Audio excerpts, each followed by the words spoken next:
তো বন্ধুরা, আজকে আমি আছি ডায়মন্ড হারবার।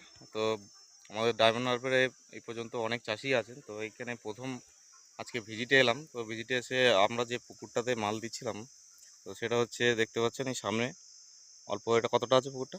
এটা কত হবে? 4 কাঠা হবে। 4 কাঠা। তো 4 কাঠা জায়গাতে এখানে বেশিরভাগটাই ক্যাটফিশ চাষ করা হয়, যেমন শিঙি, মাগুর, এইসব জাতীয় মাছগুলো। তো এখানে আজকে পুকুর, এখানে জাল করা হয়েছে, জাল করে মাছটা তোলা হয়েছে। এই পুকুরটা আবার প্রথম থেকে রেডি করে আবার মাছ ছাড়া হবে। তো মেডিসিন এখানে পড়া, সিএইচি অ্যাকোয়াবায়োটিকের যে মেডিসিনগুলো আছে সেগুলো পড়বে আজকে এখানে। তো দেখতে পাচ্ছেন, আপনাদেরও যদি ছোট ছোট পুকুর থাকে, সেই জায়গাগুলো ফেলে না রেখে আপনারা ক্যাটফিশ কিন্তু করতে পারেন। আমাদের ইয়াজুদ্দিন ভাই আছেন, তিনি আমাদের ক্যাটফিশ জাতীয় মাছগুলো চাষ করে। এনে ছোটো ছোটো পুকুর আছে। তো ভাই, আমাদের মেডিসিনটা কবে থেকে আপনি ব্যবহার করছেন একটু যদি বলেন। মেডিসিন কাল থেকেই ব্যবহার করব। আপনার না, মেডিসিন এর আগে কবে থেকে করেছেন?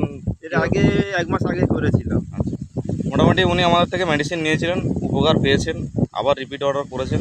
তো সেই রিপিট অর্ডার করার পরে আবার আজকে আমি মেডিসিন নিয়ে আমার পেয়ে এসেছি।